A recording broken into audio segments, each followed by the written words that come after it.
of commercial vehicles. So I would want to just carry on from where we left off to speak about what Porter has been doing in order to forward the role of commercial vehicles, how we have been revolutionizing our feature. I would like to keep it as short as possible because we are, I guess, already over time, and I would just explain the various aspects which has led to the thing. So before that, I'll just explain about Porter. Porter has been revolutionizing the SCV segment of commercial vehicles, anything below 2.5 tons, across 18 cities in India. We just recently added our 19th city in Nashik, and we offer intra-city movement of goods, any kind of goods, whether it is an envelope or an elephant. We are able to move it, and this is who we are.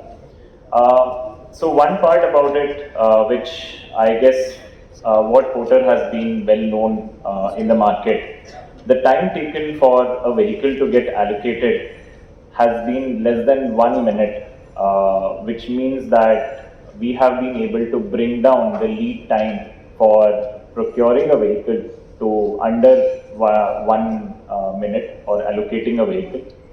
And the total time taken for the vehicle to come to reach the point of pickup has been reduced to somewhere close to a quarter of an hour. So we have been able to bring it down to 15 minutes, and this is the kind of efficiency that we are driving within the CV industry. So in a lot of ways, what Porter does is that, especially with respect to auto industry, we partner with different OEMs, dealers, or service centers, or distributor networks. There is a lot of benefit for auto OEMs, wherein, let's say, any kind of an aftermarket movement, any part movement, there is a faster replenishment time. This leads to faster part availability, better customer satisfaction, and also one very interesting part, I guess I attended this one event in AutoServe in the month of November, again hosted by CII Southern India, and the biggest talk during that particular conversation was that how can spurious parts be brought down. And the biggest takeaway was that if genuine parts are made available faster, the instances of spurious parts being proliferant in the market reduces by manifold. The reason is because in commercial vehicles, every day where the vehicle is not on the road is an opportunity lost for their owners, the fleet owners. And we are able to bring down this lead time for a vehicle from the time it has been stranded to the time it is back on the road. The same thing goes for the CV dealer and the distributor. There is less holding cost for them. They don't have the advantage of having enormous holding space. The parts, the number of vehicles that are available in the market, the different type of engine combinations are mind-boggling, and so does the SKUs that are required to service them in the aftermarket sense. So this leads to a faster turnaround time to reduce any kind of a part availability, and therefore we have been able to bring that in the market. These are the different benefits that Porter offers to different internal stakeholders. There is higher sales thanks to faster part availability, less leakages due to centralized billing. There is improvement in man hours because you don't have to coordinate manually with certain set of drivers. They are able to do this entire bit without having to rely on directly calling the driver and finding out where the vehicle is. There is a dashboard that gives a pan-India perspective of where every vehicle is, what is the status of that trip, whether it is live, whether it is completed, or whether it is delayed. And there is lesser overheads, which is overall brings down the effort that it takes to run a successful last mile business. These are the feature list. I won't go through that. I won't make it pretty long. It's there to see. We have recently launched. A lot of times, what happens is that in order to make the leg of business efficient, we eliminate the return of the vehicle or the empty vehicle back to the point of origin. And because of this legacy system which has in place, it has led to the proof of delivery not being submitted back to the user. We have introduced a proprietary system where we are able to provide a digital POD to the consignee to ensure that this very important arm of business where a POD or a proof of delivery is required is given back to the sender. These are the different vehicle categories. So as I mentioned, largely we are into intracity, and so therefore we have a full range of small commercial vehicles at our disposal. The largest vehicle that we have in our fleet is a Canter 14 feet, which carries somewhere around 3 to 3.5 metric tons of gross volume weight. And the smallest fleet that we have is actually a two-wheeler, which does not, in conventional wisdom, come into a commercial vehicle sense. But ever since Zomato and Swiggy have, thrived and expanded, people are looking, at least in urban areas, as even bikes as commercial vehicles. So I would want to just take some time to explain a couple of case studies, how exactly we have been, solving for last mile inefficiencies and how we are bringing efficiency using commercial vehicles. So this is a leading Maruti Suzuki distributor in Bangalore. He has almost 16 selling points, and they cater to more than 2,000 plus service centers. So this is both for passenger car as well as commercial vehicles. The entire portfolio of Maruti Suzuki is being solved by this. What we do is that their problem was that they wanted to increase the customer base. They wanted to ensure that they are able to provide their customers, which could be authorized service centers, it could be workshops, or it could be small-time retailers, that whenever they place an indent, the dispatch should be done on the same day. They could not rely on a journey plan or a fixed vehicle that was being sent every day. And they also wanted to promote online sales. So that is something which usually in the parts market is something which I guess Tata with their e-Dukan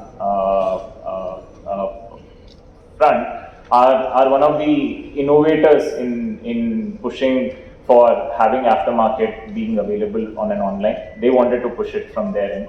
And when they saw that we are able to provide all of these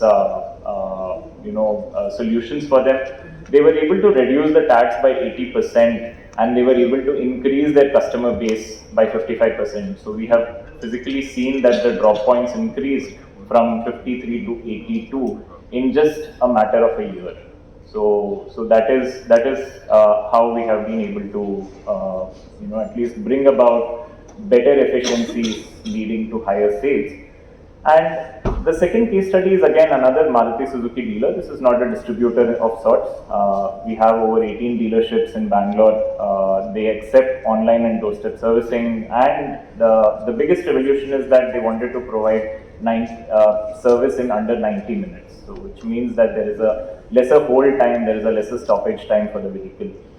So the biggest challenge is that among passenger car and commercial vehicle segment, there is a huge plethora of SKUs. There are different color combinations of body parts. There are multiple variants of vehicles. There are vehicles that are not in production, but where spare parts are available. And there were and they saw that whatever the LCV vehicles which they owned, the Tata Aces and the Piaggio's Apes of the world, which they had, they were not flexible enough to make the movement very fast. They would have sudden surges of demand wherein their own vehicles were not able to cater.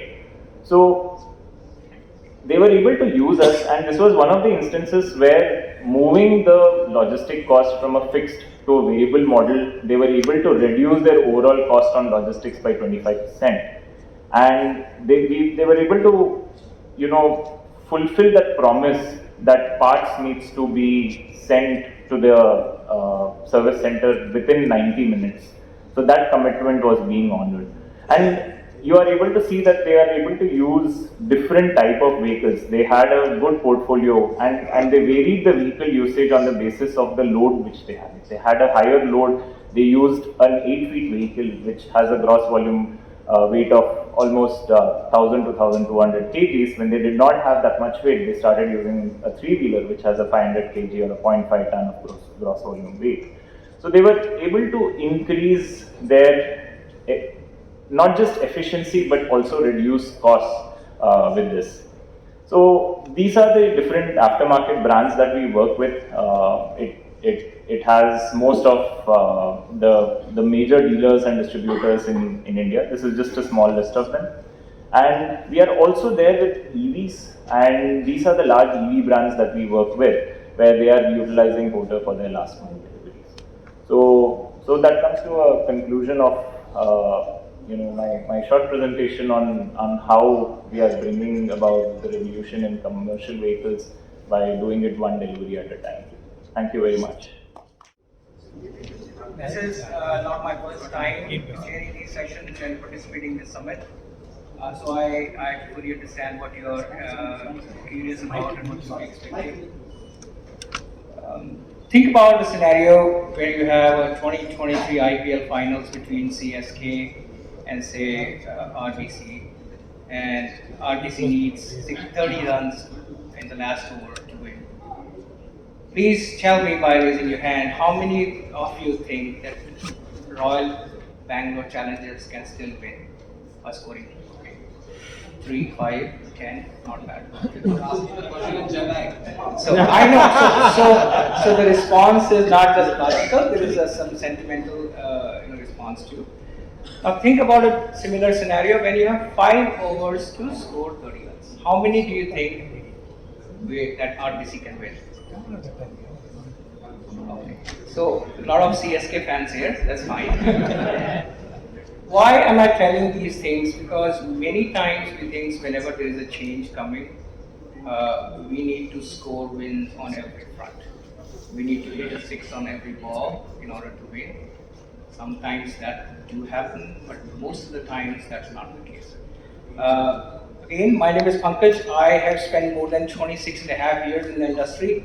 Last 1.5 years in consulting. I have worked 21 years in the US.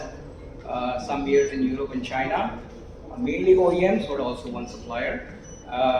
So with all that background, I'm nowadays helping Indian OEMs and other Asian OEMs in getting into the forefront of technology and launching their products, passenger and commercial both, to become world leaders.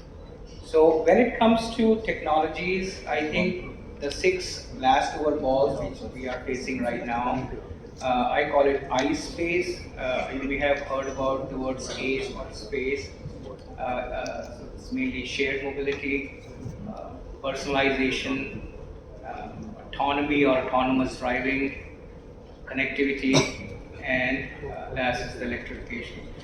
And I in the front is nothing but integration of all these technologies, but also exploring other business models, ownership versus subscription and others, and seamless integration of these technologies from passenger commercial vehicles to other modes of transportation. You may have heard that a country in Europe is trying to have trucks seamlessly go into trains without actually moving the stuff. So you can have the same tractor trolley line up with a train engine and go from one city. So there are a lot of new things coming. and these 6 deliveries are in front of us. We don't have to hit a 6 on all 6 of them. The key is to understand and learn what is our own strength, what can be achieved, what is required in the market, what customer wants, and deliver. So without any additional delays, I would like to quickly introduce my panel. The format will be very simple. The experts over here will get a chance to give their intro, talk about their business, their insights. When they are done, then at the end we'll have a Q&A session open for all. Then feel free to ask. I know we are behind the curve when it comes to time, so I'll try to make sure that I try to wrap it up so that you can start your lunch on time. So first is Dr. Shankar, he is Vice President of Mahindra Mahindra. To be the space we are looking at, the better we understand our customers and use those insights to drive our product differentiation and innovation, the better we will be off. And what we do for the Indian market will hold good for global markets too. So that's a real, very important space in terms of doing whatever is needed to stay close to the customers, understand what they see as value, and use that to drive product differentiation rather than just getting carried away by a lot of these new technologies. That is easier said than done because we all talk about customer focus and customer driven innovation, but in a new tech space, it's very, very important for us to do this very carefully and also do it in an iterative manner so that at every stage when we introduce a new technology or a new feature, we'll be able to see the response of the customers, how quickly they are able to adapt it, and then based on that build further on those. Today, if we look at what does it take for somebody to switch over from an IC engine vehicle to electric vehicle, the response changes from region to region, depending on lot on who you are and where you are. But one thing that comes on top when you talk to any Indian customers here is of course the range and the lack of charging infrastructure. So many times the solution that we need to look at may not be within the product. It could be outside the product across the entire mobility ecosystem that we are looking at. So the ability to really look at these opportunities which are at the interface of our product and the immediate ecosystem and extend our innovation to those interfaces also becomes very, very important. The entire design of our products has to be driven by these customer insights, not just by the technology. That's something which is going to remain and become even more important than what it is today. So that's one thing for sure. Second is, today you will hear from Dr. Arun and others the amount of new technologies that is coming into this space. And what it means is, the technology is like a genie. You have seen this Aladdin's genie. Aladdin asks it to do something, genie will immediately go ahead, perform the task and come back and say, Master, what can I do next? So that's a level at which technology is available today. These are all exponentially growing technologies. Their performance is growing exponentially. The cost of these technologies is falling exponentially. So the genie is becoming more and more powerful. But if I ask this genie to just go and get a cup of tea, I'm not really giving the right kind of challenge, right kind of task to this genie. The genie will be underutilized.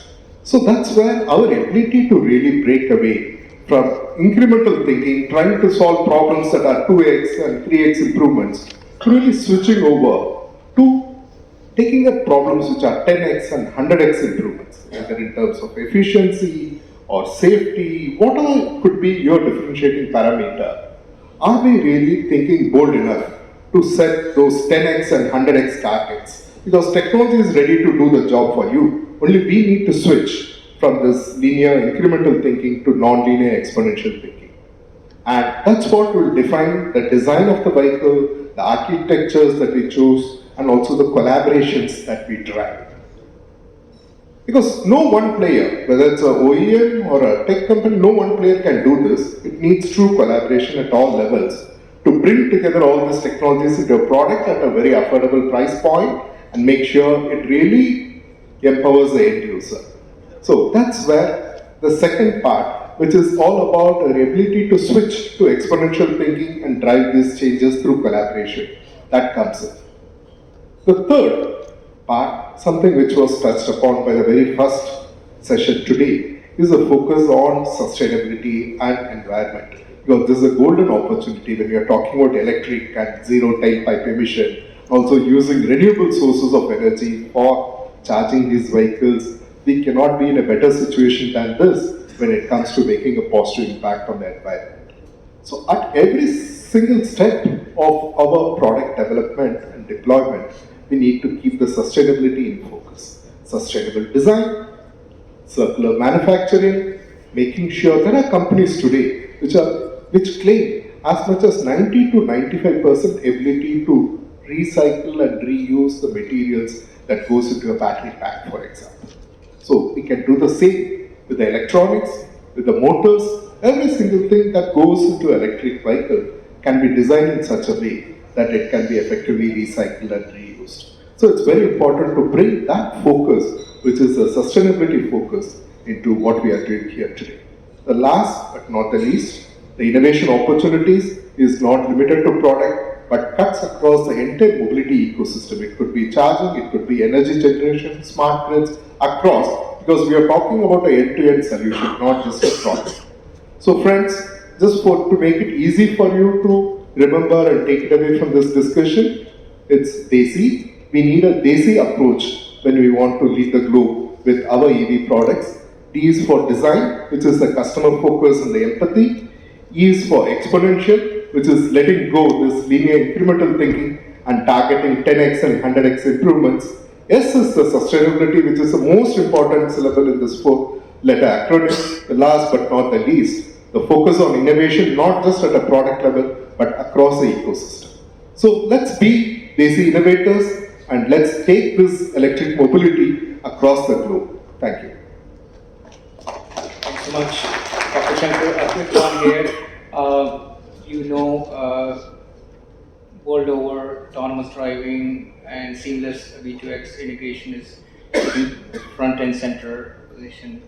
Where do you think in the industry going, especially the commercial vehicles, and really actually getting into the autonomous driving, platform driving, having seamless integration, as gentleman from Porter was saying, you can have apps and other things to connect it to not only the customer but all the stakeholders. Where do you see us in India, how quickly we can catch up with the rest of the world? When we say autonomous, many people kind of doubt whether it makes sense to have autonomous vehicle on Indian roads. Interestingly, at Mahindra, we started our journey with autonomous with a tractor. So we built a semi-autonomous tractor. The reason was there is an acute shortage of manpower in the villages today. The farmer doesn't have anybody to work on the farm.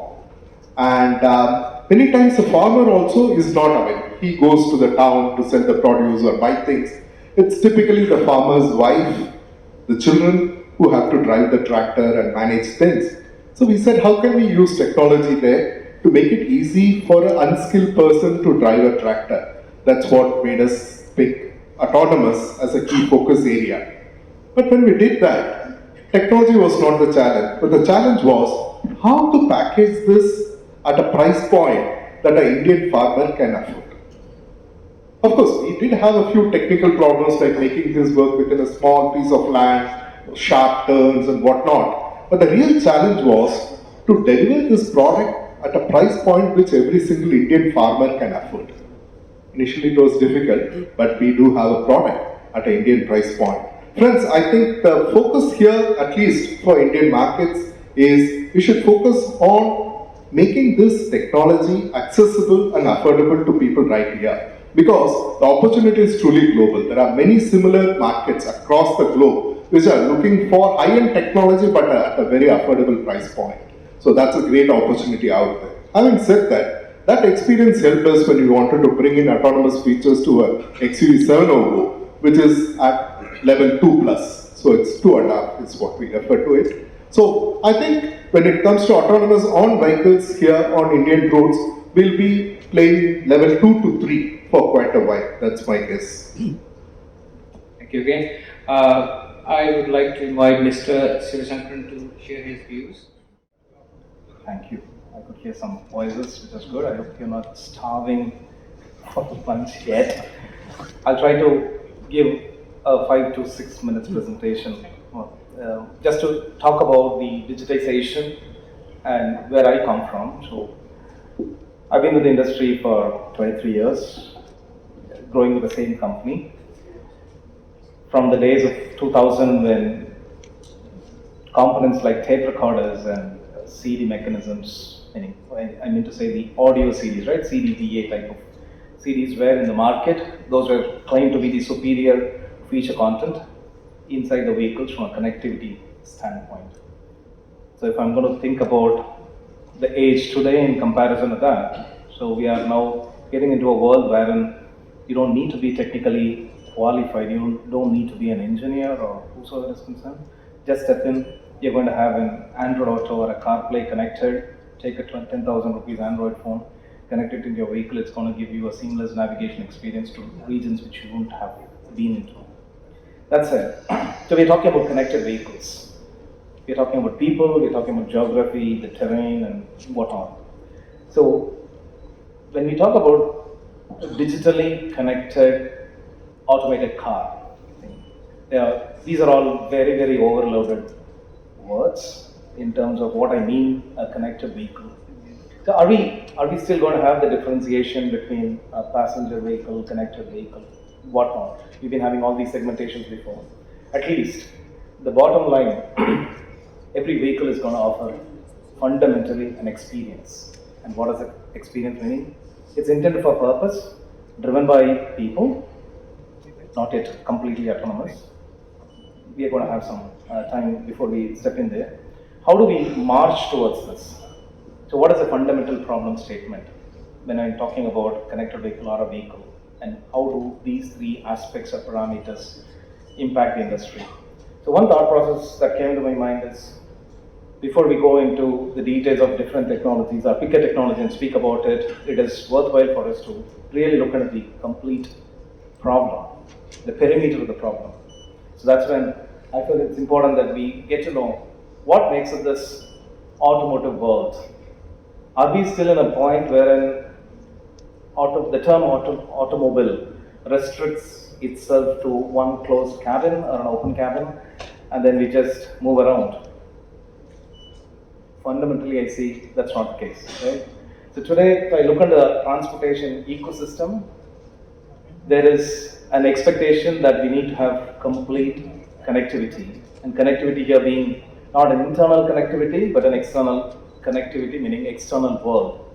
So primarily, you got a vehicle, which is going to be one of the partners in the ecosystem, and there's going to be several other major stakeholders who influences it, which are nothing but our OEM manufacturers, the fleet providers, governments who stipulate the regulations, truly influenced or having the motivation behind the safety and the security of not only the drivers, but also the people who need to coexist during the journey on the roads. And finally, you're going to have several other ecosystem partners. That's what you could see in the pink slides. And who are these, right? When I'm going to be talking about an OEM, what is an OEM's responsibility? So look, gone are the days wherein OEMs are going to just say that I own the vehicle. My tier ones, please provide me your units. Bang on. Manufacturing done, assembling process is done. From then on, it becomes the OEM's property or the end user's property. The aspect of communication doesn't stay there. Now we are getting into a complete ecosystem, starting from the point of an inception of creating a simple ECU. Probably all of you know that there are several ECUs in the vehicle today. You could see a normal vehicle will have typically 40 to 50 ECUs, electronic control units, which are going to be having software intensive contents within it, updatable, and hence it's going to be offering several types of experiences for the users. So we are bringing in a whole bunch of stakeholders into the whole scheme that starts with an OEM, getting into insurance, fleet, the traffic infrastructure, because when you're talking about connectivity, it is not between the user's experience alone. The vehicle on the road needs to have an appropriate connectivity, because at the end of the day, when I'm talking about a cool driving experience, a comfortable driving experience, I need to make sure that the traffic sign, from the top point of traffic signs, the ability of my vehicle to stop and start quickly, have a seamless, I mean, it's not about the vibration of the vehicle that's going to be talked about right now, because I think we've got all the mechanical technologies in place. It's getting into the next level where you're going to be looking at pleasing all your senses, right? I mean, your eyes and ears and other parts of other senses to, which is going to media for your ears or making it a personal assistant, things of that sort. And of course, there's several other parameters like your smart cities, the public transportation, government regulations, which are also going to be contributors to this complete ecosystem contribution. And hence, these are some of the points which we'll have to be looking into when you're considering the context of what do we talk about a connected vehicle or a vehicle in general in today's ecosystem. So with that, we could see, at least on a broader scope, there are 9 to 10 partners who are going to be influencing. So we're talking about a vehicle in the next 10 years. It's not going to be just owned by one person. There's going to be several stakeholders who has different degrees of stake in the vehicle throughout its life cycle, not restricting to only one. So that starts from the silicon providers, or rather I would say the OEMs who own the vehicle. However, there are going to be several tier N suppliers which are going to be feeding into this OEM vehicle for the different ECUs manufacturing, as well as the other mechanical parts. There are several technology solutions providers which you are very, very aware of, starting from Google and Apple and Amazon and Microsoft, who are going to be implicitly contributing to their pieces of work just to ensure connectivity, completeness, awesome experience for the users.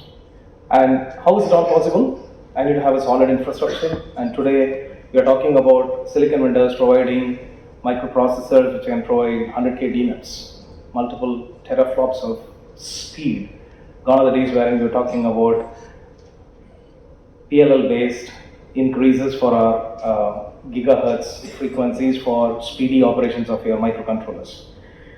Besides this, once you are able to deliver the ECU, for you to stay connected, you're going to have your telecom service providers, cloud solution providers, the content providers who are going to keep updating their contents onto the clouds, assured through connectivity. Then we know we're having 5G coming in, several aspects of 5G resulting in edge computing for the end users. So you're able to appropriately delegate the computation efficiency either on the node or the edge or to the cloud. So with all these technological advancements, I could see we are marching towards a world wherein it's going to be completely offering a digitally connected experience, exciting the experiences of people inside the car, which can fundamentally then transform the number of ECUs, hundreds of ECUs, finally getting consolidated, and hence the so-called single ECUs technologies, which is now getting consolidated into smart core type of ECUs, finally getting into zonal computing, hence reducing the number of ECUs, whereas increasing the efficiency of the overall vehicle. Finally, we are talking about a transportation industry which is moving people and goods to just something which is expected to create experience. All that we're telling is it's a moving mobile, or it's a big mobile device, or is it going to be big smart home content that we will have to be considering in our vehicles. And specifically when it comes to the point of connected vehicle, depending on the type of vehicles around, being your connected vehicle, it's going to be, I heard Mr. Phaneesh Prakash mentioning that the efficiency of the vehicle or the productivity of the vehicle for an owner, for a fleet provider, is measured by the number of hours it's going to be staying on the road. So given the inertia of it, it is important that the maximization of the duration of the vehicle on the road is to be assured. And for you to get that done, number of people, type of people, demographics, the terrain in which it is going to be run, all of these parameters need to be considered, which is going to be translated into appropriate technologies for making sure that everything is optimally managed, offered as an experience which is possible through the existing digital smart core solutions. So with that, this is just a trajectory of a past, present, future, or what we are expecting to see in the future. So gone are the days wherein we've been talking about tuners, right? And radio, FM, and CDs and USBs. Today, everybody wants to have connected streaming. As an example, you would like to have your smartphone connected, have the same phone call experience, make the car give you directions, or maximally let the car take us to the destination. That's our maximum demand, at least we are having today. Further to that, anything that's going to be mandated by the regulatory bodies, if that's going to be also accomplished by the cars, I think it makes life very simple, easy driving. So this is just to show you a quick trajectory. How is it all possible? Make sure that the solution that you're going to have is scalable, upgradable, and finally all motivated towards offering the best of the superior experience for the user. FOTA, I think almost every one of you might be hearing of it, or OTA. Over the air, you could do anything over the air today. You could do the firmware updates, software updates, connected content delivered over the air, all promoted by the ecosystem technologies. And finally, this is just to give you a view of what you're going to see in a vehicle through your SmartCore solutions, which is nothing but another big smartphone. Now, to conclude, who are we? I think I'm from Visteon. I think probably we've been introduced.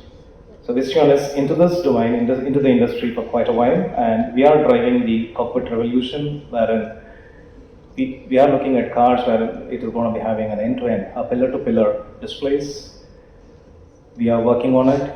We are working with the OEMs globally to provide the latest and the greatest experiences through our whole bunch of product portfolios that cuts across instrument clusters, infotainment products, cockpit domain controllers, and level 2, level 3 ADAS systems as of today. In addition to that, we are also providing solutions for better battery management of electric vehicles. Just a quick overview on what we have done so far in terms of SmartCore, which is consolidation of ECUs, supported by the evolution of the microprocessor technologies. We got the 4th generation of SmartCore contents as of today. Thank you. Just to conclude, we are all engineers. Engineering is problem solving, and as we see lots of challenges, every challenge is an opportunity in disguise. The moment you start looking into the opportunity, the exploration of your opportunity is going to open up a host of challenges which keeps us motivated in this complete cycle of engineering evolution. I see that we are having a whole huge amount of challenges which are opportunities in disguise, and let's work together in these ecosystem partnerships to mutually win over the situations and improve our experiences. Thank you. Thanks so much, Mr. Sivasankaran. A quick one before you started, I touched upon a topic that in India we have a hard time implementing technologies which many times come from other countries. What do you think is one thing you would advise to not only on quick adaptation but also getting ahead of the quality, not just being followed? Thank you, Mr. Pankaj. Great question. Today we talk about India. I would say it's a multiple country and cultures within one country. So when I talk about this, there are at least two areas, right? One being the experience, in terms of the connected experience. So though we are talking about India being a developed country, my experience traveling around the world, I could see our connected infrastructure is reasonably, connectivity infrastructure in terms of telecom solutions providers is reasonably very good in comparison with some of the so-called developed nations as well. So this being the case, I would say India can potentially capitalize on the connectivity infrastructure and hence provide better experiences to users in terms of connected solutions that includes the content delivery networks as well. And to quote Mr. Phaneesh Prakash, the sort of problems that we have spoken about relating to Maruti Suzuki and probably it's a Six Sigma project that you would have done relating to reduction of your time for delivery, it can be easily capitalized by integrating those solutions into your cockpit domain controllers through, thanks to Google, who is providing the Android ecosystem, which can be easily, seamlessly integrated into any type of vehicle using these ECUs. Thank you. There was a question from one gentleman here. Thank you. Maybe one question, keep it brief, maybe we can connect later also. So in the past, I was involved in developing the complete end-to-end software for commercial vehicles. Yeah. Then on I switched to passenger cars.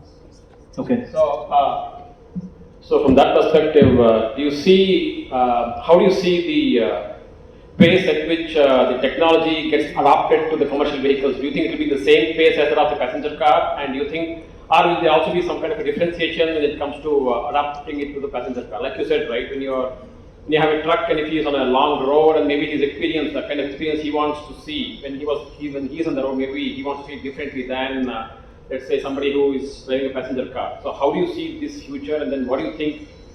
So for example, if there is an OEM, what do you think the tier 1 should be doing, and what should be the thing that the tier 2s or the other service providers should be doing? Because it's going to be a collaborative kind of an industry when it comes to this space. Right. Thank you. I'll just, I think I heard you asking two questions. The first one being, what is the pace of the merger or the movement of technologies between passenger cars to connected vehicles? Passenger cars to commercial vehicles. Commercial vehicles. Yeah. Point one. And your second question is, where shall be the priority? Yeah. In terms of technology, is it And going the to be ownership. differentiation? Do the tier 2s or the suppliers think differently when it comes to commercial vehicles? Is there more space for commercial vehicles because it is probably a little less explored compared to passenger car? Right. Great question. Thank you. Mr. Pankaj, I would like to take your time, just 2 minutes. Go ahead, we are running behind. Thank you. But it's a great question, so I'll take a couple of minutes to explain you. On the first question relating to the movement of technology, is there a strong barrier? Is there a Mexican wall, literally, between a passenger car versus commercial vehicles? My experience is there are differences, but from a translation of technologies between a passenger to a commercial vehicles, I see that there is a rapid progression which is diminishing this wall of demarcation. Point one. Still, there is a unique set of functionalities which a commercial vehicle still demands, unlike a passenger car, a fleet management, for example, or a geofencing aspect. These are still expected to be on the commercial vehicles, and I see that those are still going to continue. From a merger of technologies, there is a rapid progression, wall diminishing, but the uniqueness of these from an experience standpoint and the business and government regulations, those are still going to continue. However, I wouldn't say that this is going to be lasting for a long time, because the moment things becomes connected, digitally managed, the aspect of connectivity and commercial aspect of that is going to be making every vehicle the same, and this line of demarcation between passenger versus commercial versus whatnot is going to reduce, turning vehicles into more of a subscription management, not for services, but the vehicle itself. Point one. And your second question relating to who shall own what sort of responsibilities in this whole ecosystem. Can an OEM do software? What shall be the line of demarcation for the tier 1? I need to say the industry is in a greater degree of disruption. Everybody wants to own stuffs to a reasonable extent end to end. And here end to end is the vehicle starting from the stage of inception, when the ECU's development from the architectural standpoint till the point of its life cycle ending. So there is no clear-cut answers today. That's the reason you could see every OEM setting up, majority of the OEMs coming up with their own software centers. However, we still have tier 1 suppliers who are still doing software engineering. They still have their manufacturing footprints. So this is all about the trade-off between time, cost, and the technology penetration into the market, and the ability of sustainability of these vehicles throughout the life cycle of it in the market. Probably, I think a clear line of demarcation for the stakeholder responsibilities would be drawn in, hopefully in 5 years' time. That's my... Okay, good afternoon, everyone. Well, I'm not a CSK fan, so you can say good afternoon. I'm just kidding. Okay. So the buzzwords have been around. So one of the things that, as Pankaj also mentioned, I have about 26 years of experience with about 17 years in the EV space. Today I'm trying to transform myself from an engineer into a technologist into a software guy. So I'm trying to be, how do I say, a digital avatar of myself. Okay. In fact, I recently put a different digital avatar on my WhatsApp, DP. And somebody was asking it, what the heck are you thinking? Why are you putting such things? I said, well, why not? I want to grow younger. Why not? So that's the background. One of the things that I'm trying to do in TCS is look at advanced technologies. For example, in the last 3-4 years, I had an opportunity to look at multiple aspects in the electric vehicles. For example, EV skateboard to motors to batteries to cyber security to functional safety. For example, looking at battery as a service, battery thermal runaway. With respect to say technologies, 5G networks, multimodal mobility, edge computing. So I mean, name it, we have done it. So in fact, I have written many articles. You are welcome to follow me on LinkedIn, and then I'll be happy to connect with a few of you. So the purpose with which I have been given an opportunity to look here is that the advanced technologies with respect to, for example, AI, ML, and ChatGPT. Okay. So because I work in the engineering services right now, and communication is very, very important, especially engagement with the customer is important. When your boss tells you, build the customer, and if you don't understand that correctly, and if you think it's kill the customer, then you got a problem. So that's where, ChatGPT comes into picture. The biggest advantage for ChatGPT that people are thinking is, compared to a regular voice assistant, okay, it is supposed to have intelligence and it is supposed to be sensitive to your mood. If you get into a car after having a fight with your boss, then it should be able to sense your mood. If you are having a challenge that you fought with somebody, or if you are in a better mood in a car, for example, if you are getting in there, it should be able to sense your mood. So those are some of the things that ChatGPT can do. This is just a very technically highly loaded AML application slide. My friend Avinash Hansore will probably appreciate it, and maybe others will appreciate it. But the takeaway from this is there is no single solution, there is no single, technology that will work for every situation. So you have to go from, say, unsupervised to supervised to evolutionary to deep learning. So depending on the situation, depending on the challenge that you are addressing, you may have to do it. By the way, some of these I will put it up on my LinkedIn, so please feel free to follow me. You will get an access to it. You don't have to take a copy on your camera. Okay.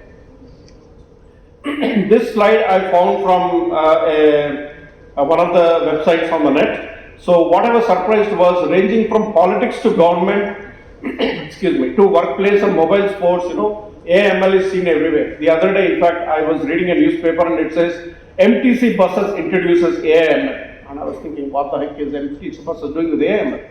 Well, that's a fact. But what I was trying to figure out what would be the use cases. Will the driver do a better job? Will the conductor do a better job? Or will they stop on the stops instead of stopping somewhere else? All those things I was trying to figure out what would be the use cases. So it appears that even in a transportation system in a city, for example, in an MTC here, they are trying to figure out how to use the AML. Okay, so this is one aspect. So the biggest revenue gain due to AI that you see here, let me see if I can put a pointer. Okay, sorry, if I have the PPT, I have the control. If someone has the control, I have a problem. Okay. Biggest revenue gain due to AI is in telecom, high-tech, retail, banking, finances, and energy. So what you notice is, for example, I don't know if you can see the pointer move here. Okay, you can see the pointer move there.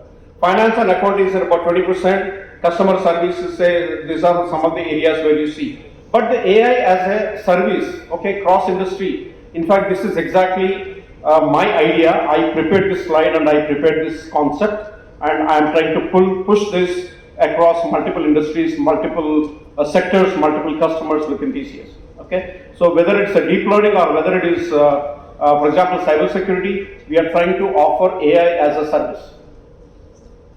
Okay, the next is what is called ChatGPT. Is it relevant for the automotive industry? Is it relevant for the commercial vehicles? Absolutely yes, because the fundamental thing that, in fact, I think the earlier speakers, and I think Kalyan Siddharam Hatti also in one of the panel discussion, he mentioned that safety, we have the dubious distinction of, unfortunately, two things in the world. Number one, the largest number of accidents and fatalities in the world. Number two, the largest number of cases in lifestyle diseases. It's unfortunate, but we have the statistics speak for themselves. So one of the things where ChatGPT will add a value is what is called natural language processing. With a very complex country like India, where you cross the border, you speak a different language.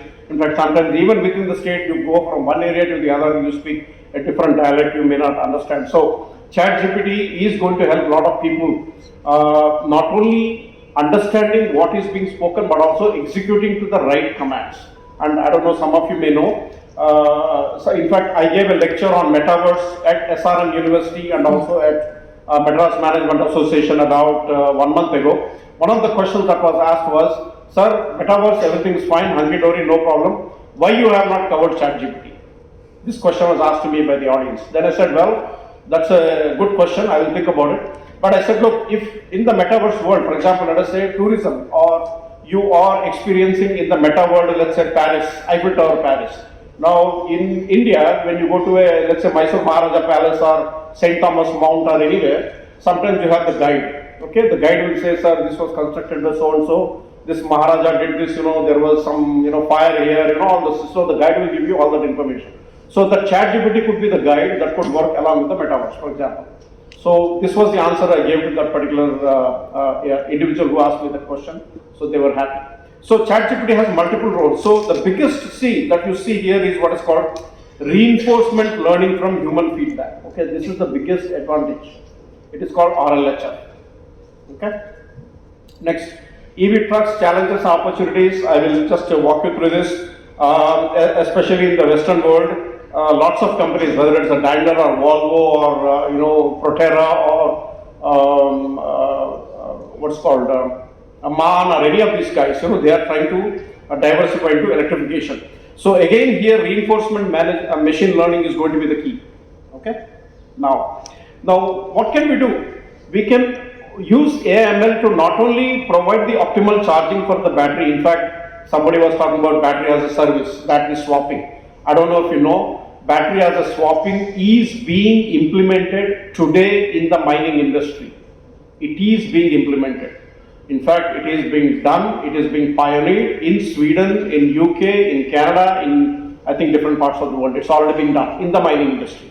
So there is you think about a mining battery, it weighs 5 tons, 5,000 kgs. So equipment exists, technology exists to just swap the battery in 5 minutes and you are good to go. Imagine a truck or a loader or something, it is deep inside a mine that is about 2 kilometers, 3 kilometers below the surface of the earth. Even there you can do a battery swapping if you have the right equipment. That is also there. So the technology is evolving. So what we are trying to do is we are trying to work with those companies to optimize their operations. That's what we are trying to do. Again, this is one more technical slide. So one of the things that one of the I think Kalyan and others talked about is ADAS. Okay, using ADAS, what can we do? So we can not only utilize ADAS in the city, because I think somebody said unlike passenger cars which may be driven much more in the cities, commercial vehicles will be driven, let's say, interstate or intrastate, etc. So there is a very good opportunity for looking at ADAS based, for example, fuel economy improvement or driving range improvement, whether it's a conventional vehicle or an electric vehicle. Okay, so we can talk about it much more. Then the next is what's called the battery swapping. These are actual pictures. For example, this is a specific truck where the battery can be swapped in less than 5 minutes and the truck is good to go. Okay, there are actually videos that are available on YouTube also. You can just Google it and you can find it. Okay, the next is ChatGPT. Why ChatGPT and what is it going to do for us? It is going to, fundamental thing it's going to do is it's going to improve the human-computer interface. Means today the biggest challenge that I'm seeing, in fact this morning I was driving on the road here and I see a lot of people, they are fitting with their phone even when they are driving a car, or they are talking rightmost lane, they are driving at say 15 kilometers per hour. They don't care if somebody is honking, there is a traffic light, they don't care because they are busy talking on the phone. So you have all these challenges in India or in the rest of the world. So the advantage of the ChatGPT is it will ensure that the driver will not have any distraction. In the sense you can talk, the system will talk back to you. Okay, so that is the biggest advantage. The accuracy is supposed to be 90% or more than 90% with respect to recognition. It is the biggest challenge is understanding and execution. As I told you, build the customer versus kill the customer, there is a difference. So that's where ChatGPT will come in very handy. The second is what is called the improved security. Okay, ChatGPT can be easily integrated into the security systems to monitor suspicious activity, whether it is a data center, whether it is a vehicle, or whether it is any of your installations. It can do 24/7 your security systems. Okay, and with AI ML coming in very handy, you can easily have a bunch of different algorithms to say, hey, you know what has happened, what would be the trigger, what is an what you call reasonable access or unreasonable access. The fundamental thing is what is called the improved safety. For example, advanced driver assistance system has the ability to interface with, ChatGPT has the ability to interface with ADAS and semi-autonomous features. So with the training model, today GPT-4 is supposed to be working on trillions of data parameters, so instead of the billions. So it will literally eliminate any of the false positives or the negative ones. So the challenge is, in fact, Kalyan touched upon what is called open innovation. Okay. If you go to my LinkedIn page, I wrote a paper about 4 months ago. Fortunately, it was published in the Economic Times, Energy World on the Republic Day. You can just Google it, you can find it there. It's about open innovation, cross-industry, cross-sector collaboration. This is the need of the hour, whether you like it or not. In fact, on the sidelines of COP27 in Sharm el Sheikh in Egypt last year, 6 companies came together: GE, Bechtel, Honeywell, GM, a couple of other companies. They came together. One is from auto, second is from construction, third is from systems engineering, fourth is from software, fifth is a startup. So they came together in a multi-industry, multi-sector, open data innovation and open collaboration, because they say you cannot independently do a net zero or a emissions sustainability. You cannot do independently. It has to be cross-sector, cross-industry. So that is also going to be one of the biggest advantages for ChatGPT. It will not only work with the ADAS, it will also work with different ECUs, different systems, and then it will act as an integrator to do it.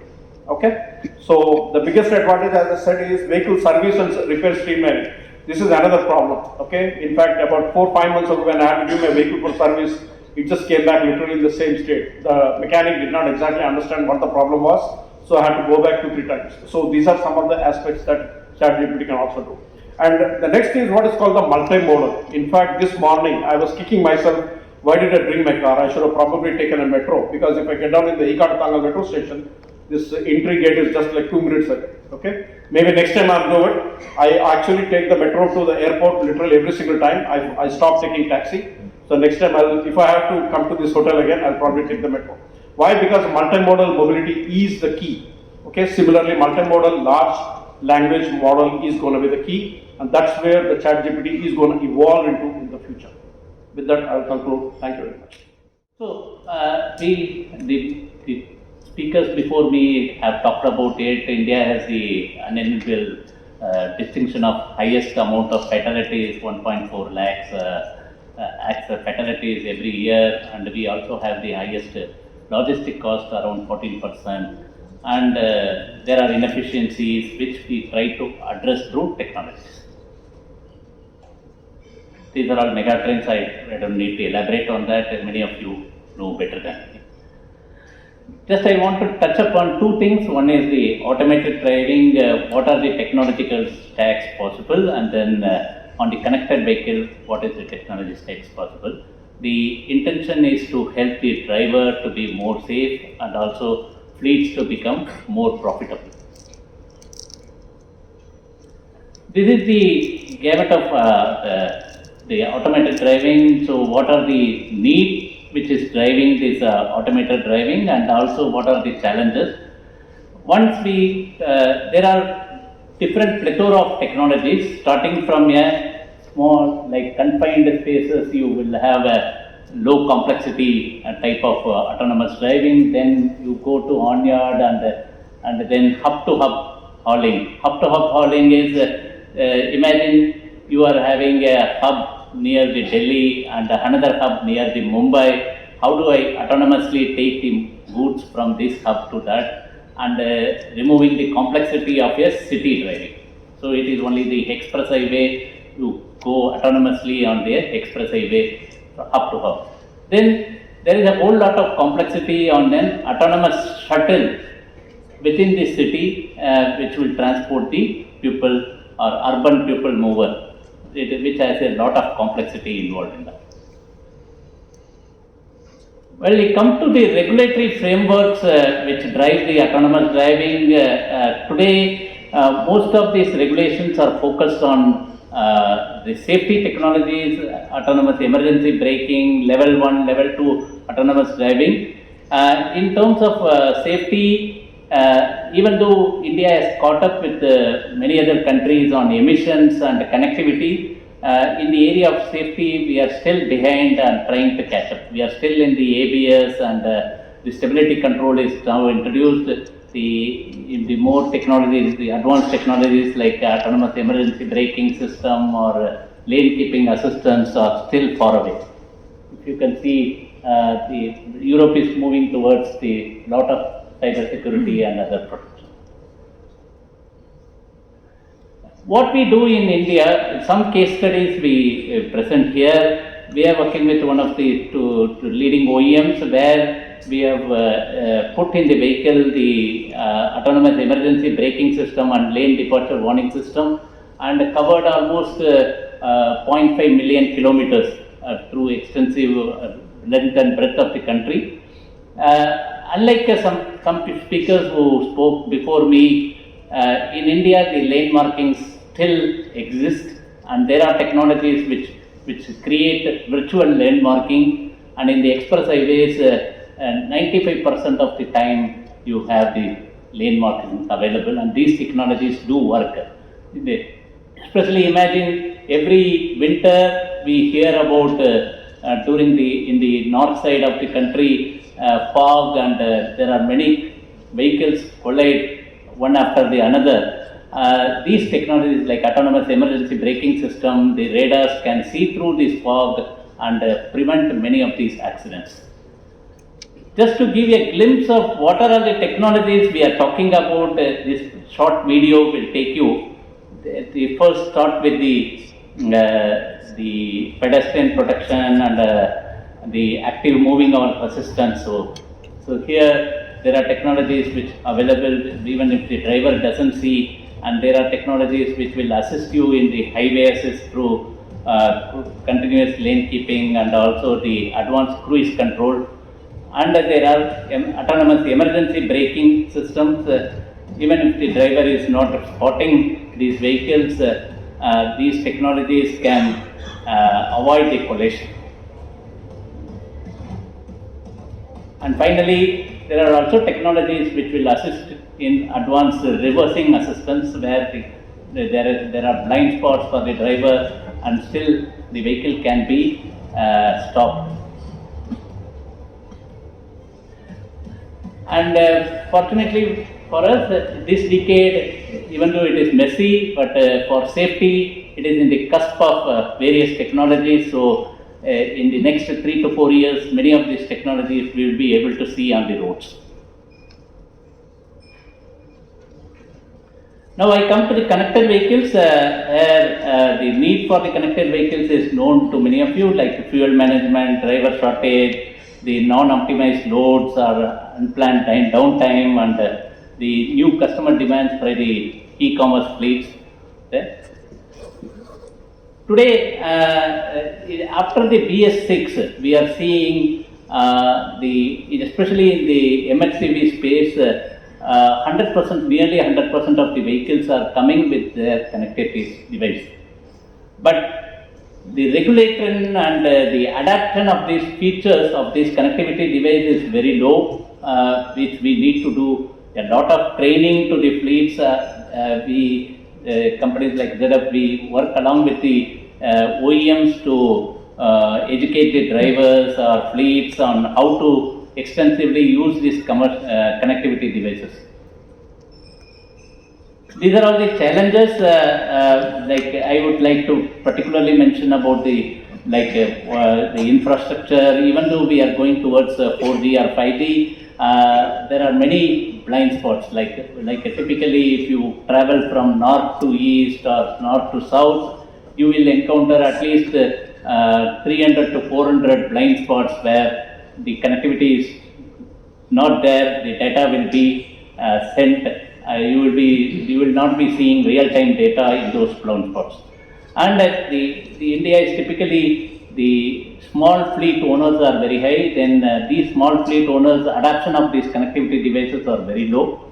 Then data privacy as well as the standard protocols among the OEMs, and the regulation is also, there is an AS 140 regulation which is interpreted differently by different states, and the different states want to implement differently. So that is also posing a lot of challenges for the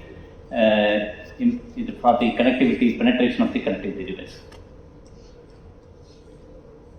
We provide many, but the connectivity as a technology can enhance many features, like it can improve the operational efficiency, safety, uptime, as well as the total cost of ownership reduction. So there are fleets which are using these devices smartly to reduce the overall cost, and they are also improving their uptime, and there are fleets which are actually using the vehicles for almost 800 to 1000 kilometers per day, and using these connectivity devices extensively.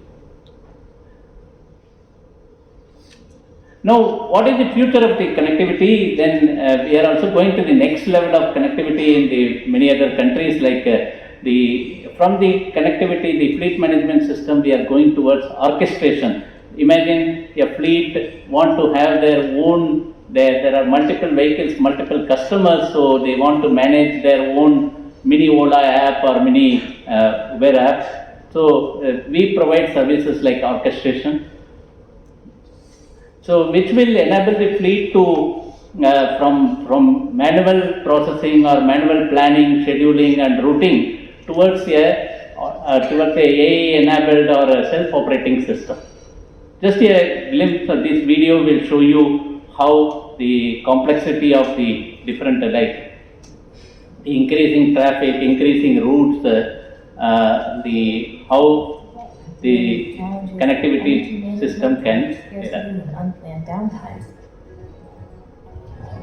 And the truth is, the complexity will only increase, and improvements simply won't be enough.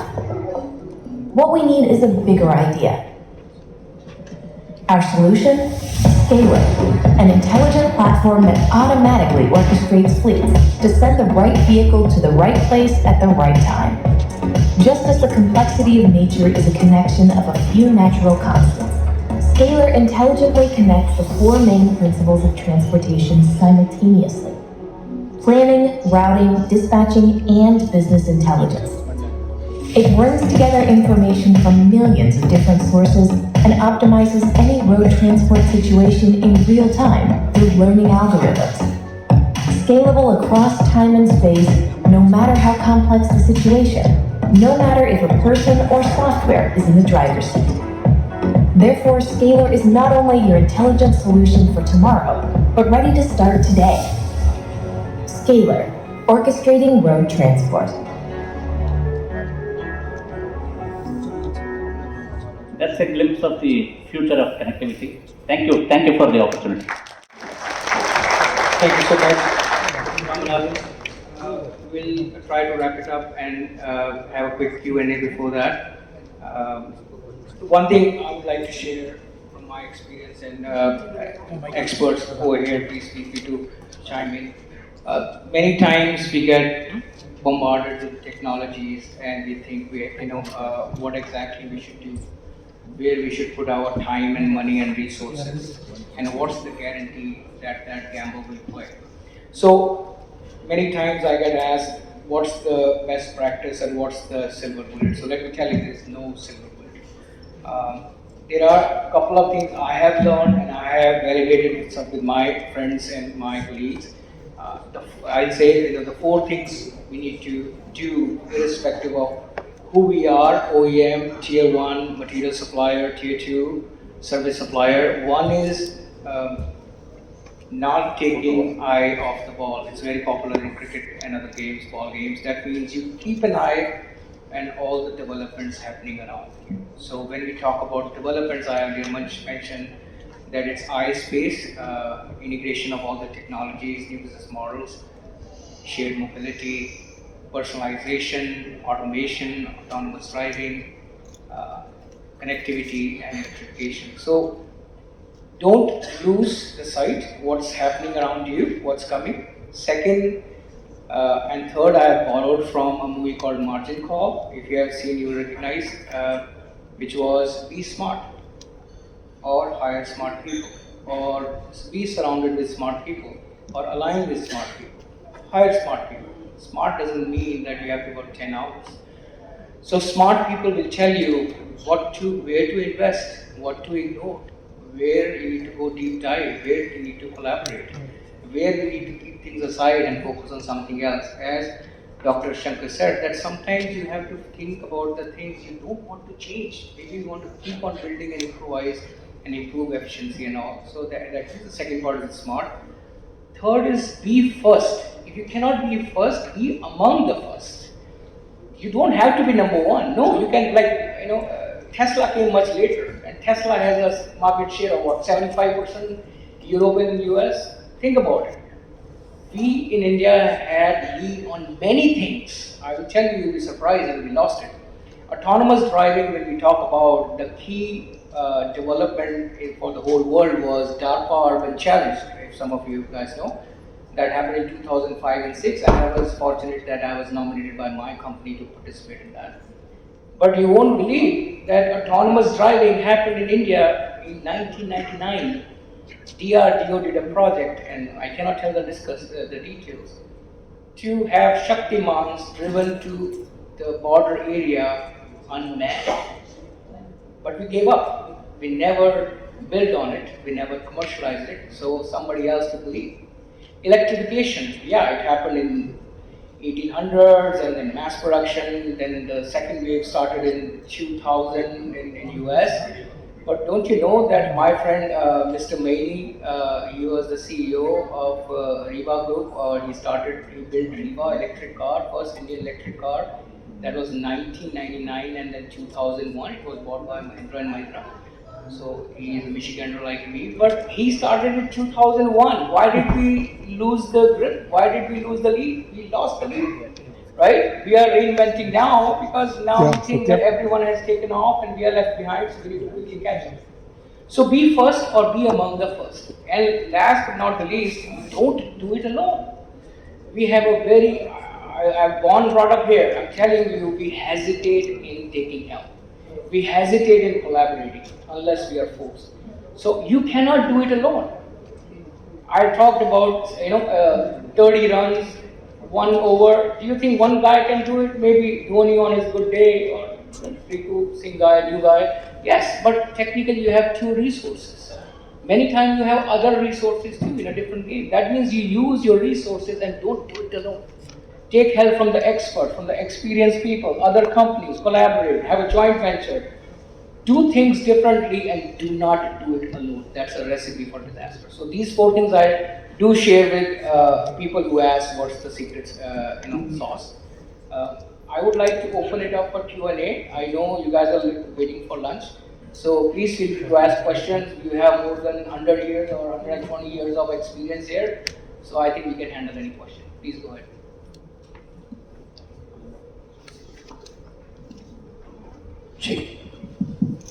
Before that, I just want to make a comment. The autonomous truck that you saw, I sat in an autonomous BMW in Germany on a highway, and of course, this driver initially, a very experienced test driver, and he was driving on the freeway about say 250 kilometers per hour.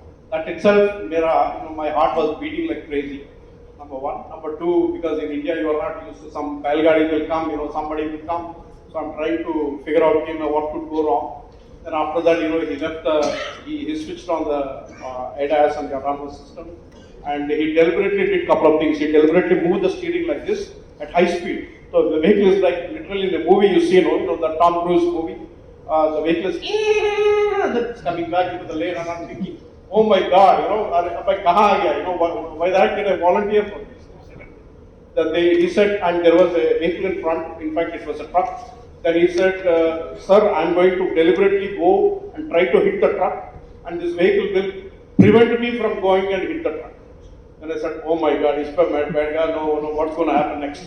Then he deliberately, accelerated vehicle, then as the distance getting shorter and shorter. There is a beep coming on the dashboard saying that collision, warning, warning, warning. Then below a certain speed, the AEB kicked in, and boom, the vehicle went down from say 250 or whatever to 30 kilometers per hour. It came down, and it just took a very slow approach. So ADAS works, AEB works, autonomous works. So trust the technology. I have experienced it. I have that video on my mobile. If somebody wants it, I'm a live experience. If somebody wants it, I can share it. Thank you. Yeah. Good afternoon, I'm Armugam, logistic head of Visteon. Actually, we are company having a own fleet truck in the gas industry. But I have few questions. First of all, thanks for this session. Very interesting on the digital automation. But I have only few questions. The most challenging is between culture and technology. But if you look at the point, the mobile users and the computer users and internet users for the last 30, 40 years. But the transformation among the users, how long it takes place? That's number one. Number two is the generational gap between the users, youngster to the super senior citizen. Reason is adaptability on the technology.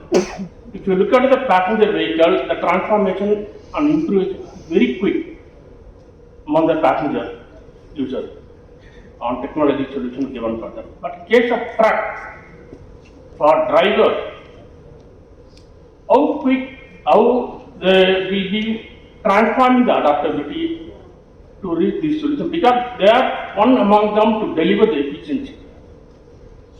So the adaptability is the biggest question. If you look at the mobile user, internet user, computer user in the last 20 to 40 years, the probability of population ratio, even in now, but transformation very in India it takes more time.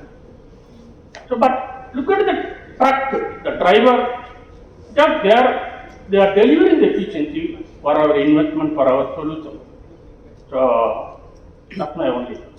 So anybody wants to take the first one? You can always direct the question to any specific person, or you can pick it. I'm just saying, you are right, the training of the drivers and delivering the appropriate technology as well as appropriation or driving the penetration of this technology is very important. Initially, it requires a lot of training to the driver, but you reach an inflection point after that, the technology picks up exponentially. That is my take.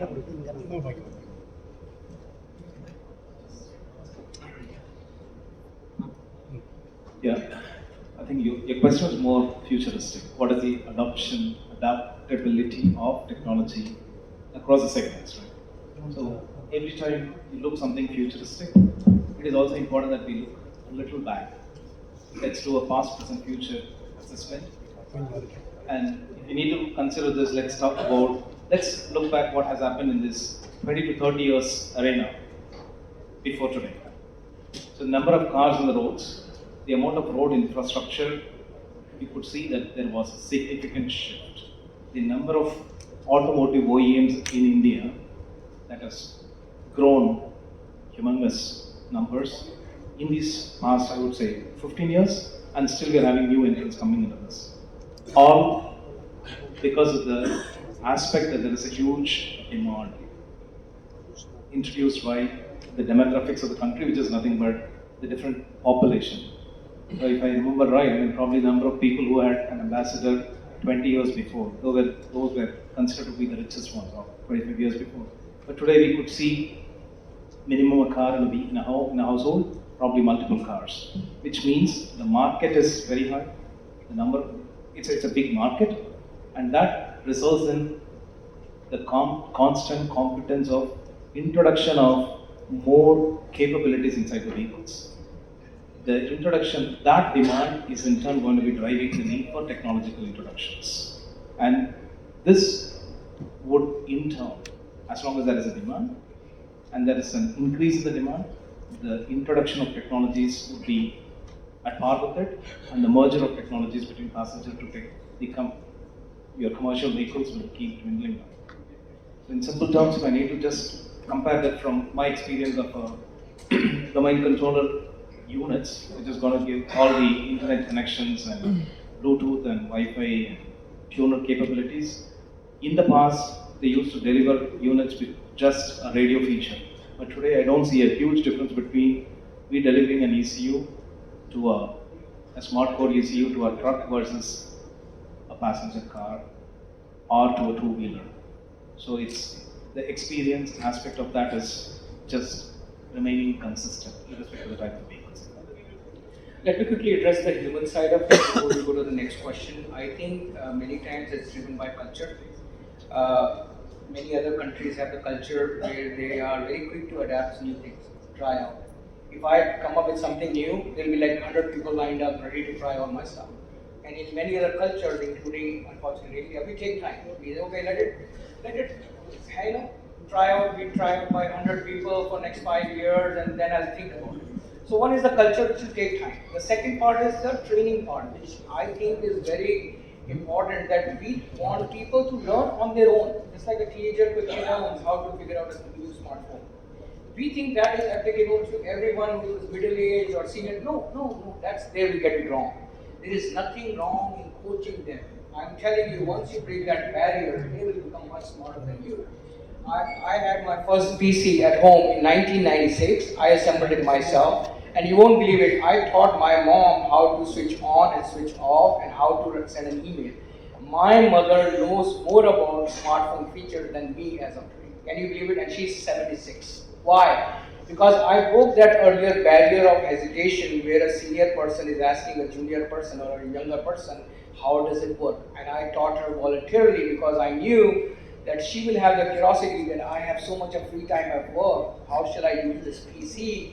She figured it out, how to do the dial-up, how to do the email, Hotmail.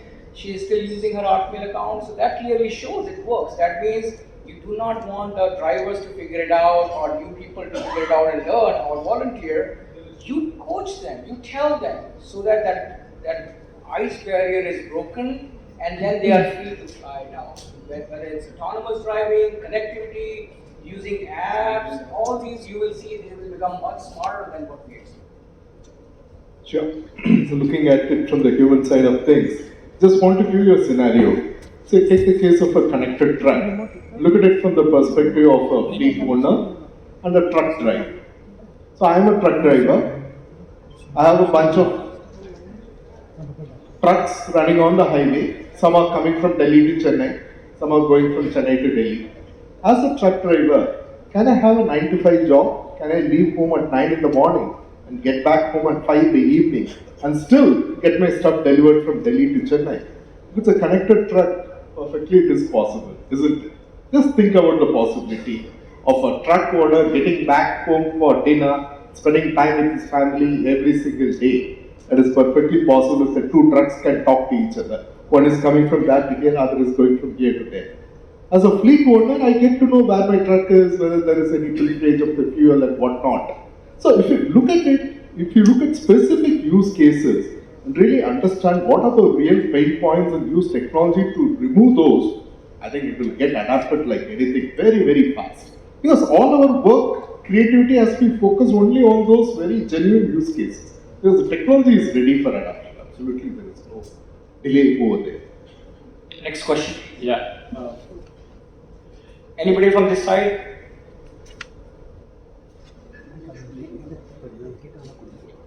Sir, you want to ask so?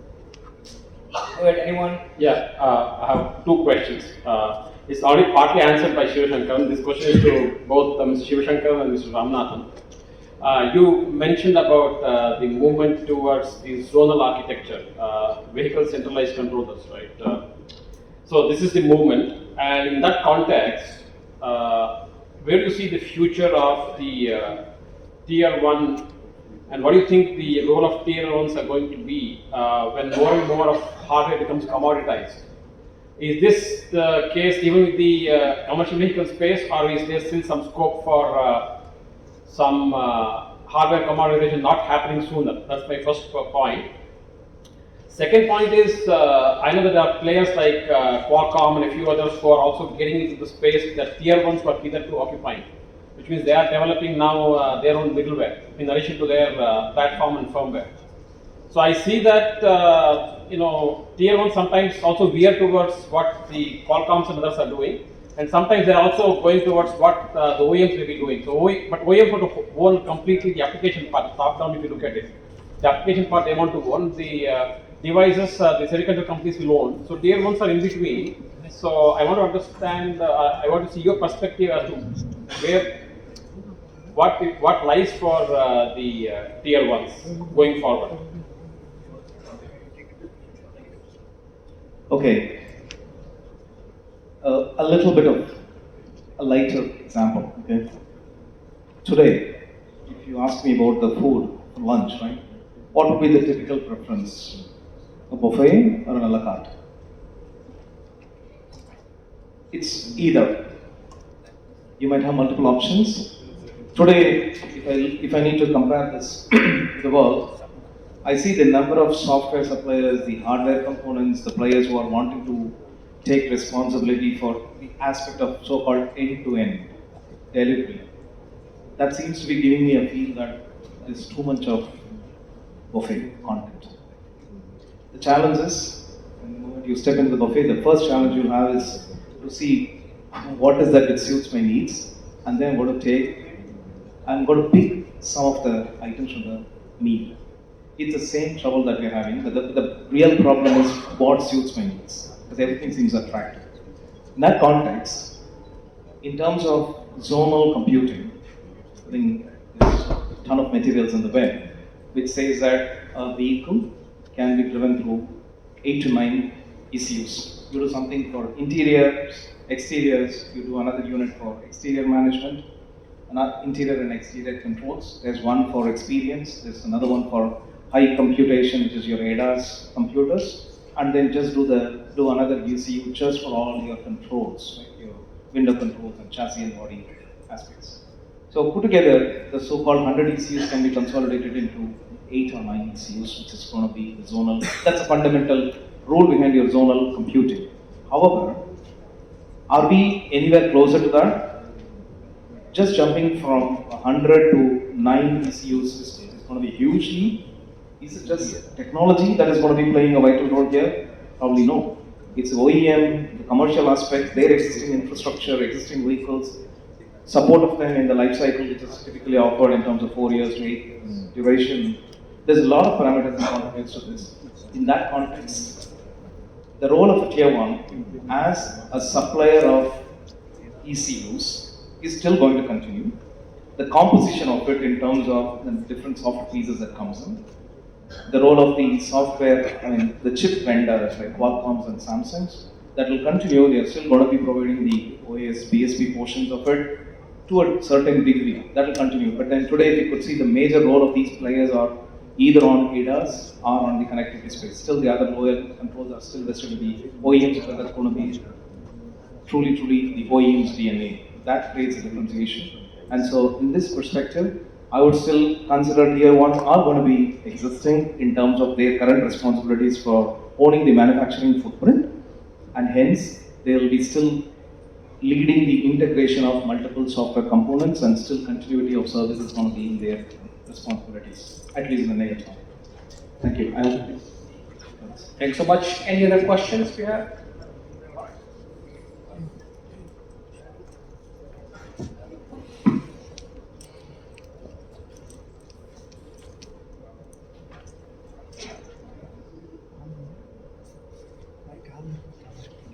Mike, grab a mic.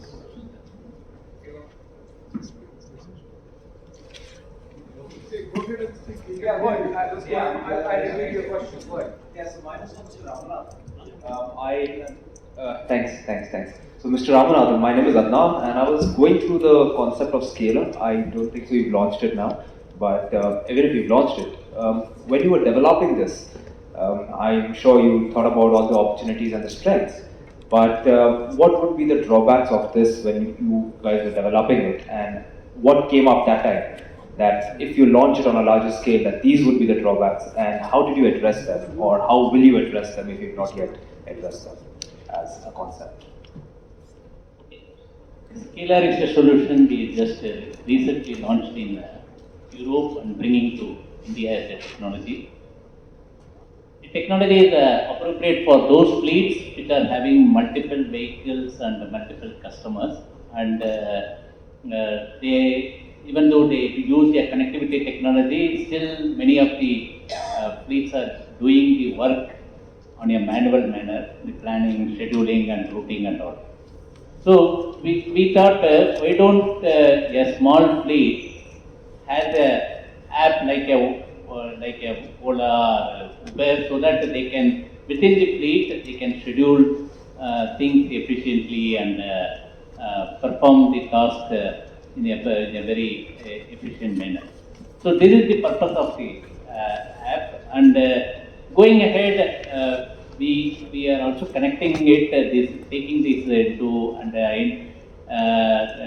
merging it with ADAS, so that in future the autonomous shuttles can use this type of app to orchestrate when different people want to move to different places. The autonomous shuttle can come at the place and then pick them, and then they can move to different places. The challenges are maybe now each country is different. What is working in Europe will not work in India. The traffic situation and other things. Now, while we are bringing it to India, then we are now starting with a pilot and understanding the challenges in road conditions of India, and also we are also adapting it to Indian conditions. Does it answer your question? Yeah. Thanks so much. I know we are running behind. So first of all, I would like to thank you for being a good listener, being patient here. I know a couple of people are having lunch, but you are here ready to listen to us. Thank you so much. Second, I would like to thank my fellow experts here. Thank you for sharing your opinion, your experiences. Thank you to the organizers for giving us the opportunity and conducting such a wonderful event. And last but not the least, I think again I would like to re-emphasize on the 4 things because we tend to forget it. I have learned this the hard way. Again, don't lose the line of sight. Second is be smart, hire smart, be surrounded by smart people. Third is be first or be among the first. And fourth is make sure you are not doing it alone. Thank you so much for your time.